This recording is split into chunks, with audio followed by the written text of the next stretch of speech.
On a voyagé pendant 4 mois en Baja California. On ne pensait pas passer autant de temps dans cette péninsule située à l'ouest du Mexique.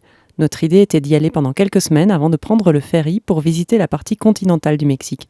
Les plans ont changé en cours de route, on voudrait vous expliquer pourquoi et on en profitera pour vous dresser un petit bilan de notre séjour et aussi vous parler du budget. La Basse-Californie est constituée de 2 régions qu'on appelle États, la Baja California et la Baja California Sur. Il y a 1 heure de décalage horaire dès qu'on passe la frontière d'État. On a constaté que le Nord était assez pauvre. Le Sud bénéficie d'une forte économie touristique et de nombreux Nord-Américains y passent l'hiver au chaud. Mais le revers de la médaille est que les prix sont plus élevés. Voici l'itinéraire qu'on a emprunté. On vous y indique tous les points qu'on a vraiment appréciés, à l'exception de Puerto Adolfo López Mateos qui nous a déçus. Et pour plus d'images et d'informations, on vous renvoie vers nos vidéos précédentes. La route nous fait passer d'une rive à l'autre, de la côte Pacifique à la mer de Cortés. Même si les 2 côtés sont jolis, on a une préférence pour le côté mer de Cortés et le climat y est plus doux. Regarde comment l'eau est claire.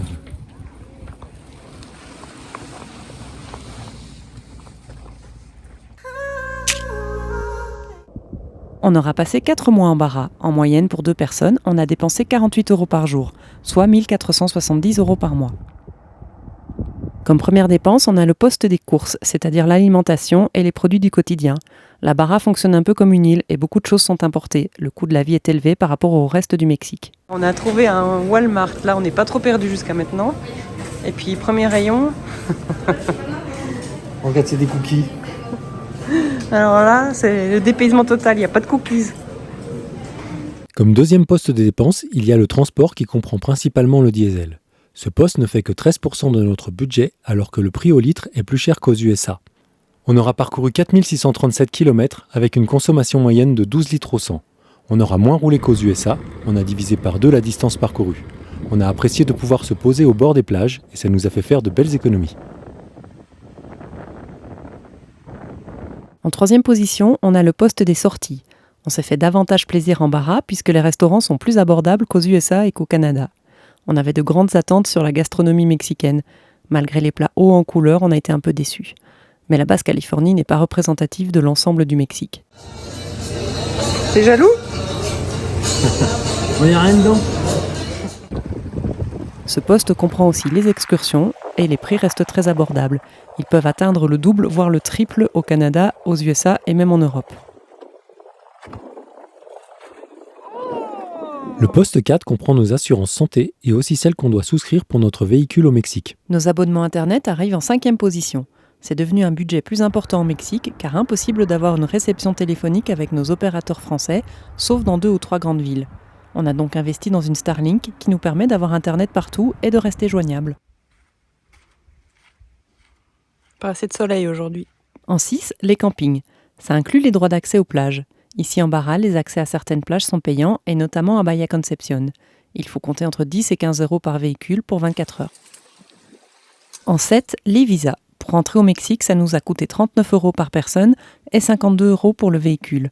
On vous invite à voir la vidéo sur le passage de frontière pour plus d'informations. En 8, le gaz. En arrivant au Canada, on avait acheté 2 bouteilles de 9 kg. Ce sont les mêmes bouteilles qu'on utilise au Mexique et ici, il est très facile de les remplir. On met dans le poste d'hiver le matériel de bricolage ou d'entretien de Momo. Mais cette fois-ci, ça aura représenté surtout l'achat d'un nouveau moulinet pour la canne à pêche de Seb. Le problème, c'est comment on le sort du kayak. En 10, on a la laverie. Et enfin, en 11, l'eau purifiée. On ne peut pas consommer l'eau du robinet. On remplit donc nos jerrycans et nos réservoirs auprès de petits revendeurs qu'on trouve partout.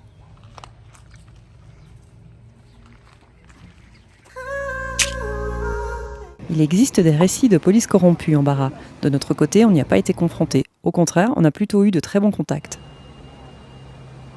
Sur la route, il y a de nombreux postes de contrôle militaire. Ils effectuent des fouilles à la recherche de drogue et d'armes à feu. Mais la plupart du temps, ils posent juste des questions sur notre voyage. On a eu le droit à une seule fouille et on est resté très vigilant à ce que rien ne soit volé. On ne s'est jamais senti en insécurité. On a trouvé que les gens étaient très gentils et toujours prêts à rendre service. On s'est fait arnaquer une seule fois lors de notre arrivée au Mexique. Les prix de l'eau n'étaient pas affichés et ils nous ont facturé le prix Gringos. On a l'air bien là. On est très bien. On vous disait qu'on n'avait pas prévu de rester si longtemps en Baja. Mais à vrai dire, on a été tellement sous le charme de cette langue de terre à la fois sauvage et accueillante qu'on a eu du mal à partir.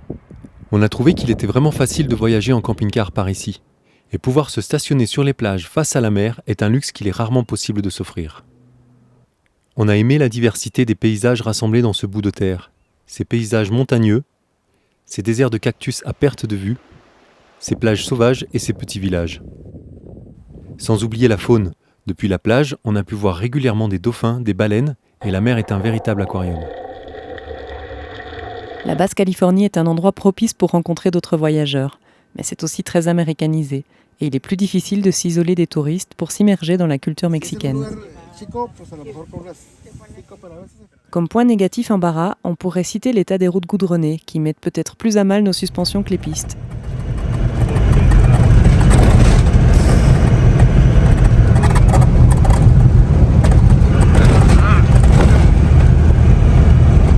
On regrette aussi la gestion problématique des déchets, surtout dans la partie nord. Ils s'accumulent un peu partout dans la nature, et c'est bien dommage. À notre échelle, comme d'autres voyageurs, on essaie toujours de rendre plus propres les endroits dans lesquels on séjourne. Comme vous l'avez vu, on a beaucoup aimé cette péninsule, on s'y est senti bien. On a rencontré beaucoup de voyageurs et on a décidé de privilégier les rencontres et le temps passé avec eux. Le coût du ferry pour traverser vers la partie continentale du Mexique était très élevé. Comme on voulait passer l'été aux USA, on a décidé de revenir au Mexique en hiver, ce qui sera plus propice pour la météo. Si vous planifiez un voyage au Mexique, on ne peut que vous encourager à découvrir cette contrée un peu moins connue.